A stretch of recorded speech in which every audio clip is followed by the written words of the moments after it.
Bismillah, Assalamualaikum warahmatullahi wabarakatuh.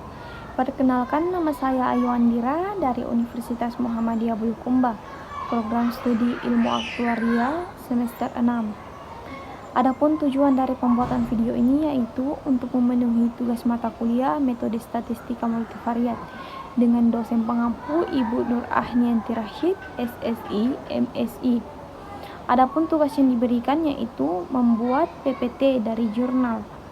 Adapun judul jurnal yang saya ambil yaitu analisis pengaruh kinerja keuangan, manajemen risiko, dan manajemen modal kerja terhadap retur saham.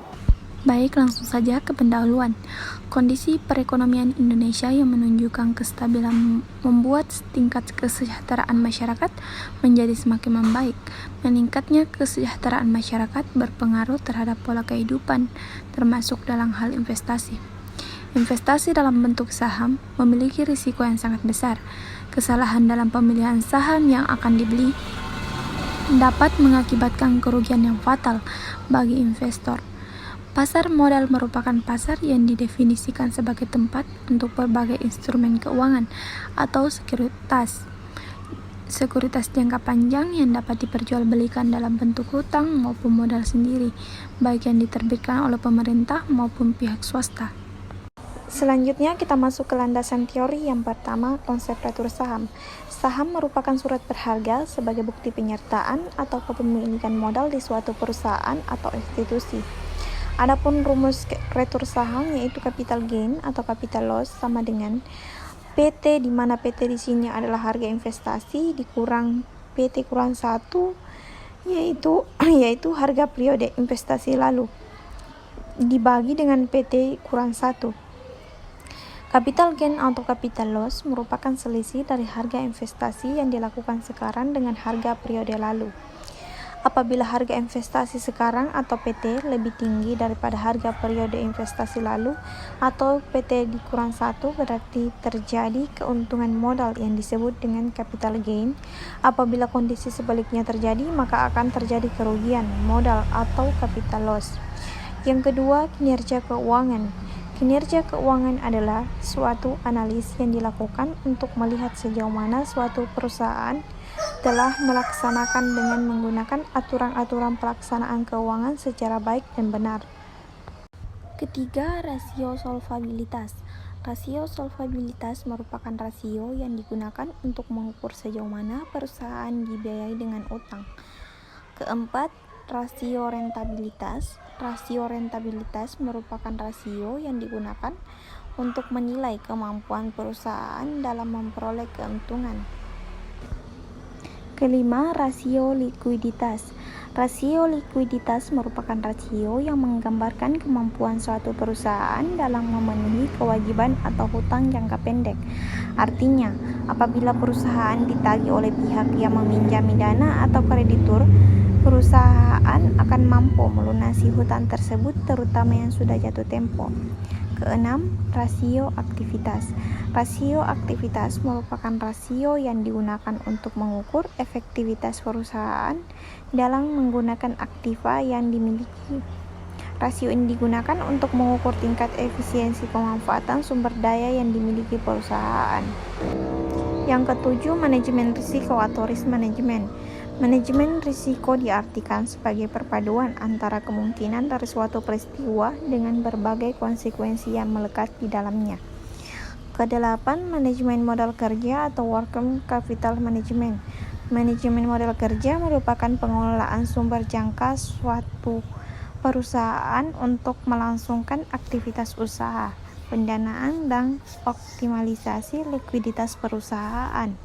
Selanjutnya, metode penelitian. Yang pertama, jenis penelitian menggunakan cara yang sistematis dalam melakukan pengamatan, pengumpulan data, analisis informasi, dan pelaporan hasil.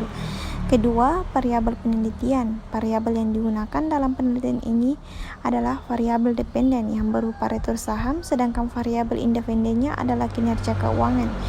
Ketiga, populasi. Populasi dalam penelitian ini adalah seluruh perusahaan telekomunikasi yang terdaftar di Bursa Efek Indonesia atau BEI selama periode 2010 sampai 2013. Keempat, sampel. Jenis sampel yang digunakan adalah force sampling. Dikarenakan dengan teknik ini, peneliti dapat memilih sasaran tertentu yang mampu memberikan informasi yang dikehendaki berdasarkan kriteria yang telah ditetapkan peneliti. Kelima, variabel analisis data. Dalam penelitian ini, pengelolaan data dilakukan dengan bantuan program SPSS.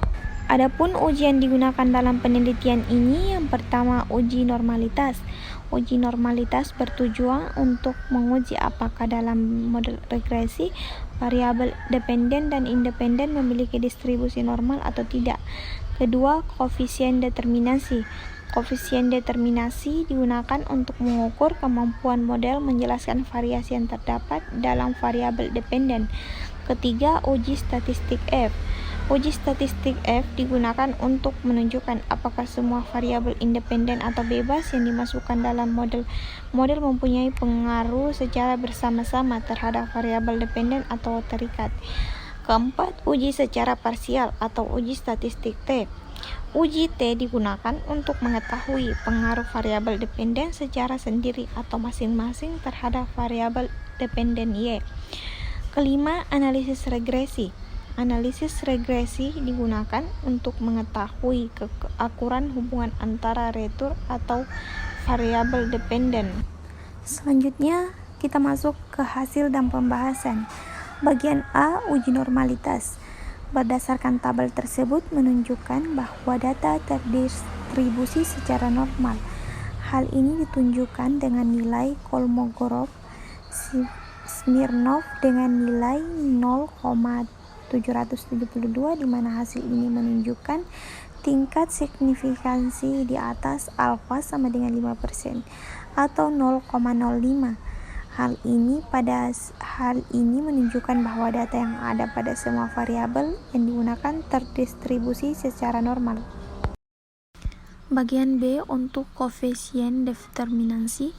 Dari tabel diperoleh hasil perhitungan bahwa besarnya pengaruh variabel independen terhadap variabel dependen yang dapat diterangkan oleh model persamaan ini adalah 0,421 atau 42,1% dan sisanya sebesar 57,9%.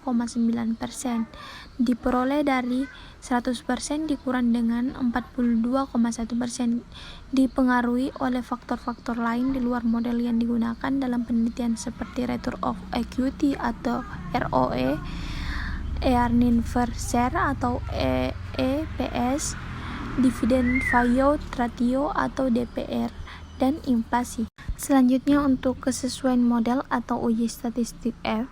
Dari hasil analisis regresi dapat diketahui bahwa secara bersama-sama variabel independen memiliki pengaruh terhadap variabel dependen, yaitu retur saham. Hal ini dapat dibuktikan dari nilai F itu sebesar 4,760 dengan nilai signifikansi sebesar 0,002.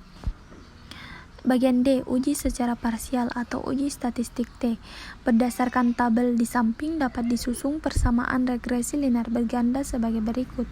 Retur saham sama dengan minus 0,403 untuk S1 ditambah 0,450 untuk S2 dikurang 0,125 untuk S3, kemudian dikurang 0,344 ditambah 0,311 ditambah 0,004. Selanjutnya, kesimpulan pada penelitian ini yaitu pertama, debt to equity ratio atau DER berpengaruh terhadap retur saham perusahaan telekomunikasi. Kedua, return of investment atau ROI berpengaruh terhadap retur saham perusahaan telekomunikasi. 3. Churn ratio atau CR tidak memiliki pengaruh terhadap retur saham perusahaan telekomunikasi. 4. Total asset turnover atau TATO memiliki pengaruh terhadap retur saham perusahaan telekomunikasi. 5. Interest rate atau IR tidak memiliki pengaruh terhadap retur saham perusahaan telekomunikasi. 6. Cash conversion atau CCC, tidak memiliki pengaruh terhadap retur saham perusahaan telekomunikasi.